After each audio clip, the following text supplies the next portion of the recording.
In Suicide Squad Kill the Justice League, one of the main things that sets each playable character apart beyond their skill trees is their style of movement. And since you'll be spending a lot of time leaping, flying, zipping, and swinging through the streets of Metropolis, it's best that you have a solid grasp on each. In this video, we break down the basics of movement and show you some unique tricks for maximizing each character's traversal potential. Well, hey there, sleepyhead. We've got an interrogation to get back to.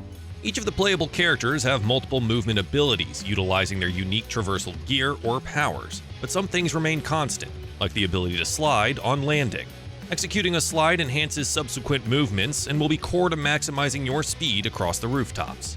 It may feel counterintuitive, but aim to execute your slide just after landing rather than attempting to press the button before, and you'll find it much easier to hit reliably. Slides can also be performed after landing from a basic jump, giving you a great starting momentum. You'll know you've done it correctly when the blue arrows appear on your traversal bar, and because you'll actually slide.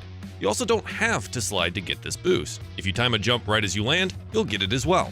Additionally, each character can scale buildings vertically by running up the sides while holding your primary traversal button, though this tends to be slower than utilizing other abilities. Now let's dive into each character's unique traversal options. Shoot me. I swear it. Deadshot's jetpack is arguably the easiest traversal ability to use effectively. It automatically deploys when aiming down sights in the air to allow you to hover, and is easy to control even when boosting for higher speeds. The main function of it is to allow Deadshot to fly freely, meaning you can just look in a direction, hold forward, and you'll fly that direction. If you need to go straight up, don't press any direction, and just hold your traversal button down. The jetpack is limited by your traversal meter, which depletes whenever it's engaged. By pressing your secondary traversal button, you can instantly refill your meter, but after that fills back up, you'll need to touch the ground in order to use the jetpack again. You can initiate a jetpack boost by pressing the jump button while flying to get a boost of speed that rapidly depletes your meter while it's active. When you do hit the ground, always make sure to execute a slide, so your next set of jetpack boosts will last longer. Feels simple, but timing your boosts, hovers, wall interacts, and slides can make for some very satisfying and snappy movement. Forget that. Incubator shielded till the crystals are gone. Zipping around with a Speed Force Boomerang is a lot of fun. Captain Boomerang's traversal abilities allow him to teleport great distances as well as run at high speeds. Pressing your primary traversal button throws the boomerang, and a meter at the bottom of the screen will begin to fill. Release the button and you'll teleport to the current location of the thrown boomerang. This means you don't have to wait for the bar to fill before teleporting, or you can wait for the full bar to get maximum distance. A secondary, shorter throw is possible immediately after by pressing your primary traversal button, as well as the ability to teleport short distances up to 3 times while in the air by pressing your secondary traversal button.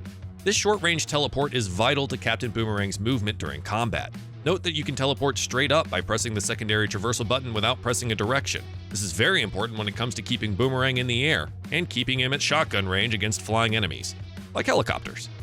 Captain Boomerang can also run like the Flash for a short amount of time by holding the jump button after recovering his thrown boomerang. You can initiate this quickly by aiming the boomerang throw at the ground, and after recovering it, holding the jump button. Note, though, that if you try to use this super speedy run more than twice in a row, Boomerang will start to get queasy and slow down for a bit. Boomerang's traversal is very tricky, but once you get it down, he's one of the more versatile fighters in the squad. He's fast on the ground, fast in the sky, and can stay suspended in the air for a long time without having to touch the ground, once you combine his 2 boomerang throws, 3 air dashes, and double jump altogether. This movement style allows Boomerang to go from one point on the battlefield to another almost instantly, and can be best utilized by teleporting to a target, dealing damage, and then teleporting away to a new location before snipers and other enemies can get a lock on him. Like every other character, make sure to slide when you touch the ground for an increased traversal bar, which allows the captain to throw his boomerang a bit farther.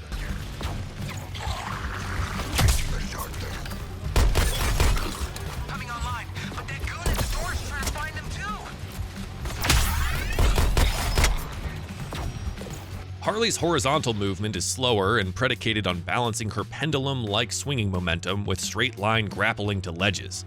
That being said, there are some tricks to maximizing this movement mode while also having some fun.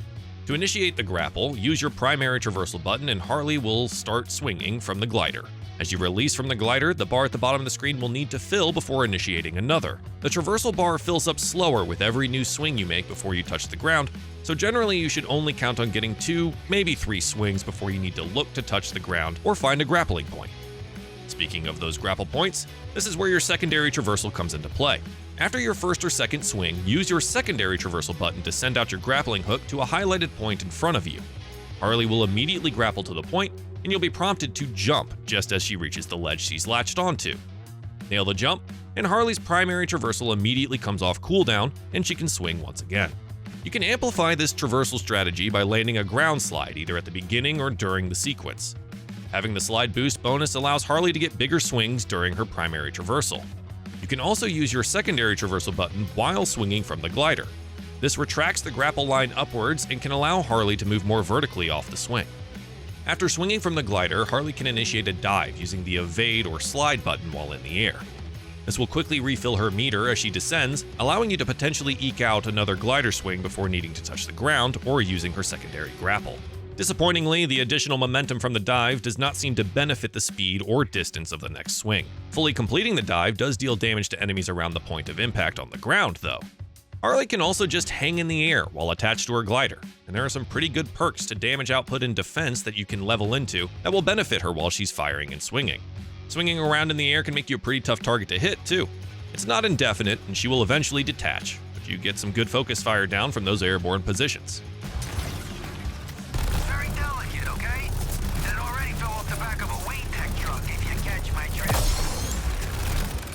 Big man King Shark has some beefy traversal abilities to match. King Shark uses charged jumps to move horizontally and vertically, depending on which traversal button is used. Your primary traversal button will cause King Shark to sprint down on all fours, and a charge meter will appear. You can run around indefinitely like this, or hit your jump button to launch King Shark forward through the air. Using your secondary traversal button will also charge up King Shark, but for huge vertical jumps instead. Holding your primary traversal button and tapping jump will allow King Shark to redirect in the air up to 3 times using this aerial swim move. This can help you get extra distance or better aim your traversal attack cannonball. When landing from a primary traversal jump, perform a slide and then begin to charge your next traversal while sliding. You'll see the bar charge up much more quickly, allowing you to chain together big forward leaps much faster. King Shark can also slam toward the ground while airborne by pressing the evade or slide key for some damage on enemies below. But this can also be used to more quickly execute the slide action for this forward momentum chain. Your sequence would look like this: charge forward leap, jump, slam, slide, charge the next leap, jump, slam, slide, etc. You don't need the slam through the sequence, but boy is it satisfying to hit right. Clear me a path! Sharpshooters in your AO. What the hell is with these jumpy readings? Move ahead and deal with the... Movement is one of the more satisfying things in Suicide Squad Kill the Justice League, and mastering the traversals makes fights more interesting rather than treating them like your standard cover shooter. Who has your favorite style of movement? Let us know in the comments. For everything else Suicide Squad, head to our wiki, and keep on swinging, here with IGN.